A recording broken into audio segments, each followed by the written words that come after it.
이번 영상 끝까지 보시면은 내년에 개통될 핵심 업무지구로 가는 철도 노선과 호재를 받을 지역까지 콕 집어봐 드리겠습니다. 안녕하세요. 땅땅 무슨 땅입니다. 부동산 호재, 그 중에서 가장 큰 호재는 무엇인가 라는 이야기를 오늘 할 건데요. 벌써 머릿속에 떠오르는 것들이 있죠. 저랑 같이 공부하시는 구독자분들은 어느 정도 아는 내용이시긴 할 텐데, 일단은 몰세권, 백화점이나 쇼핑몰이 우리 집 근처에 들어오면 집값에 영향을 준다. 학세권, 특히 초등학교를 품고 있는 아파트들, 인기가 많은 곳들이죠. 병세권, 병원과 가까운 곳들, 숲세권, 대형 공원이 집 근처에 생긴다? 당연히 호재죠. 그 외에도 스타벅스랑 가깝다, 맥도날드가 주변에 있다, 스세권, 맥세권 이런 것들 정말로 많아요. 근데 지금 말씀드린 거 다 통틀어도 이거 하나한테 안 됩니다. 그게 뭐냐면 바로 이거죠. 역세권입니다. 역세권. 왜냐면 성인이라면은 다들 직장이 있잖아요. 지하철을 타고 출퇴근을 합니다. 출퇴근하는 시간만큼 아까운 시간 있나요? 지하철 타고 한 30분까지는 그래도 버틸만 한데, 지하철로 40분, 50분, 1시간 넘게 출퇴근을 하면은 내가 지금 맞게 살고 있는 건가 라는 생각이 들 정도까지 정말 힘들어요. 드라마도 보고 자격증 공부도 하고 지하철에서 하는데 금방 한계에 부딪힙니다. 그러면 아무 지하철역이나 우리 집 근처에 생기면 그게 좋은 건가? 이렇게 생각이 들 수도 있는데,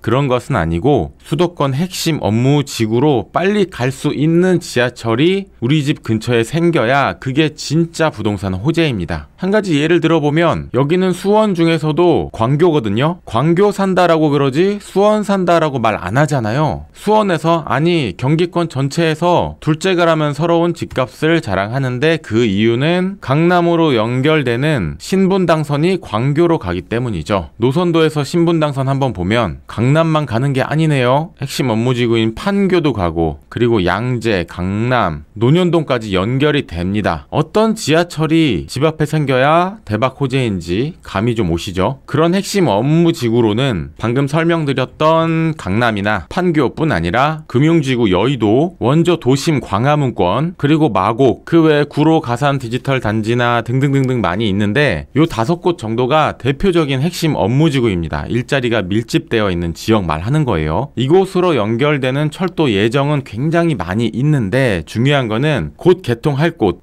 곧 정도가 아니라 1년 안에 개통할 곳, 2024년쯤 안에 개통할 곳만 추려서 공부를 해야겠죠. 언제? 지금. 5년, 10년 후가 아니라 1년 앞 정도는 공부를 하자 이 말이에요. 이번 영상 끝까지 보시면은 내년에 개통될 핵심 업무지구로 가는 철도 노선과 호재를 받을 지역까지 콕 집어봐 드리겠습니다. 수업료는 구독해주시고 좋아요 눌러주시는 것으로 충분합니다. 바로 시작할게요. 첫 번째는 지하철 8호선 연장입니다. 24년 6월에 별내까지 개통 예정이다 이렇게 되어 있는데, 8호선 연장은 어떤 식으로 움직이냐면 지하철 8호선은 강남권 잠실에서 암사까지 이렇게 움직이죠. 잠실까지 빨리 갈 수 있다는 게 8호선의 핵심인데, 지도에서 보면 이 아래 잠실에서 암사까지 현재 다니고 있는데, 이게 그대로 한강을 넘어서 연장 개통을 한다는 거예요. 핵심 지역으로 봐야 하는 곳은 조금 확대를 해볼까요? 이렇게 확대했을 때 별내 신도시, 그리고 다산입니다. 별내 다산은 지금도 뭐 버스로 강남권으로 다니기는 하는데, 조만간 내년쯤에는 지하철로 잠실까지 직결로 연결이 됩니다. 물론 우리 집에서 별내역이나 진건지구, 진건역, 다산역 쪽을 또 걸어서 가야 되니 그 시간도 출퇴근 시간에 플러스 되는 건 맞지만, 그거는 다른 지역도 다 마찬가지죠. 집 바로 앞에 역사가 있으면 더 좋은 거고, 조금 거리가 있어도 우리 지역에 잠실로 연결되는 역이 들어온다 라는 거는 지역 전체의 호재라고 볼 수가 있어요. 다산과 별내가 8호선 연장에 호재도 받고 있고 실질적인 개통을 앞두고 있다 이렇게 보시면 되고, 그 다음으로 신안산선 개통 얘기를 안 할 수가 없죠. 23년 개통이다, 24년이다, 25년이다 뭐 말이 많은데, 뭐 어쨌든 1, 2년 안에 개통할 것 같거든요. 노선 한번 볼게요. 신안산선은 연장되는 노선이 아니라 신설되는 노선입니다. 아주 옛날에 지하철 뭐 10호선이다 얘기가 있었는데, 지연에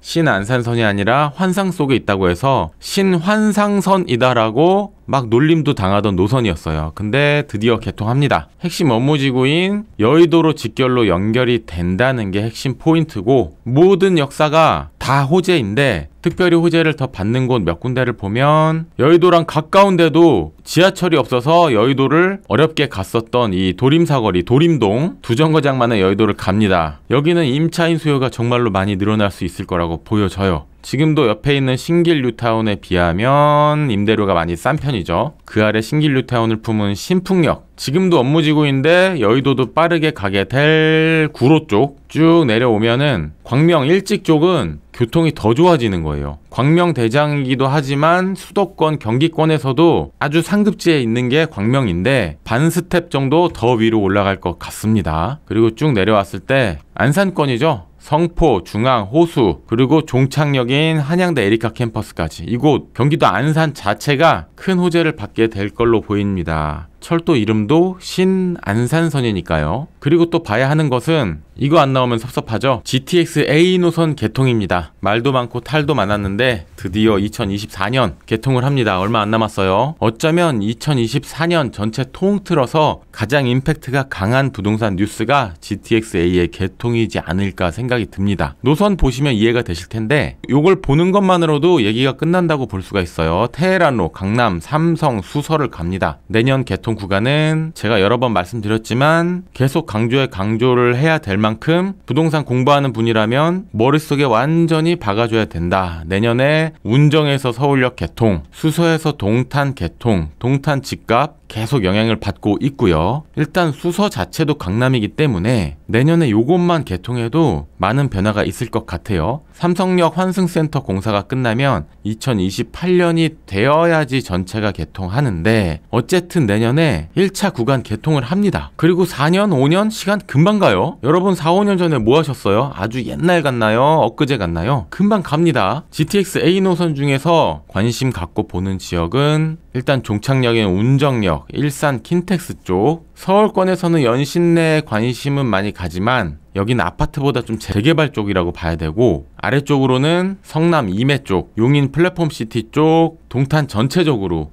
영향을 받는 지역입니다. 그리고 말씀드린 노선 외에도 월곶에서 판교로 가는 월판선, 강남 직결로 연결되는 7호선이 청라까지 연장되는 거, 위례에서부터 강남 핵심지를 통과해서 신사까지 가는 위례 신사선 등 수도권 핵심 업무지구 강남권, 판교권으로 가는 앞으로 계획된 노선들도 많이 있어요. 오늘 공부한 거는 당장 1, 2년 안에 개통되는 것을 공부한 거고, 그래서 땅 무슨 땅 네가 하고 싶은 얘기는 뭐냐? 바로 이겁니다. 부동산 공부를 하고 투자를 하자는 거예요. 오늘 설명드린 것만 봐도 몇 개 지역이 눈에 확 들어오죠. 친구가 어디를 투자해서, 아는 부동산 사장님이 어디 사라고 해서, 그냥 어디가 좋아 보여서, 특히 지방에 계신 분들은 수도권에 어디를 가봤는데 거기가 좋던데 해가지고 투자하는 분도 있어요. 이렇게 즉흥적으로 투자를 하면 된다? 안 된다? 안 된다. 부동산 공부하는 게 어렵지 않습니다. 오늘 말씀드린 것처럼 단순하게 생각하면 돼요. 많은 사람들이 거기가 지하철 개통돼서 강남으로 빨리 가니까 거기 좋아지겠다, 이런 식으로 생각하고 있으니까요. 오늘 설명드린 거는 1차적으로 입지 공부하는 내용들입니다. 그 중에서도 개통되는 철도 노선에 대한 입지를 공부했죠. 근데 더 중요한 2차 공부는 임장 공부예요. 입지를 선정했으면 임장은 현장에 임하다, 현장 답사하고 매매하고 이런 것들을 얘기하는데, 입지 공부를 해서 투자 지역 공부를 했으면 그 다음 2차적으로는 현장에 가서 어떤 부동산에 들어가야 하며, 물건을 어떻게 보고, 계약할 때 어떻게 흥정하고, 갭투자 임차인은 어떻게 맞추고, 수익을 어떻게 내고, 이런 임장 공부가 반드시 또 이어져야 됩니다. 그래서 제가 임장 공부를 하는 강의 총 5강짜리를 만들었는데, 부동산 사무소를 고르는 방법부터 현장에서 물건을 어떻게 봐야 되는지, 어떤 걸 주의해야 되는지, 그리고 가격 흥정 방법, 갭 투자하는 방법, 잘 사고 잘 파는 방법까지 싹 다 이 강의에 담았습니다. 강의는 제 채널 메인에도 진열해 놨는데, 강의는 회원 전용이고요. 회원이 되시면 이 5개 강의 모두 들으실 수 있습니다. 회원 가입 방법은 구독하시고 채널 아래 가입 버튼을 누르셔도 되고, 고정 댓글에도 가입 링크 달아 드릴게요. 중요한 거. 이런 핵심 강의 5개 강의나 들을 수 있는데 이거 얼마냐? 보통 부동산 강의들이 몇십만 원씩 하잖아요. 저도 한번 강의 듣는데 120만 원짜리 강의도 들어봤습니다. 근데 이 5개 강의 모두 듣는 것과 회원 혜택 다 해서 특별 이벤트 가격으로 현재 2,990원에 진행을 하고 있습니다. 정말로 믿겨지시나요, 이거? 그렇다고 강의가 허접하냐? 절대 그렇지 않습니다. 강의 하나하나 1시간 정도 될 정도로 정말 정성을 다해서 실제 임장 갔을 때 필요한 내용만 싹 담았습니다. 이벤트 기간 놓치지 마시고 최저가 회원 가입하시고 실제로 부동산 현장에 가서 매매하는 과정까지 다 배워 가시라고요.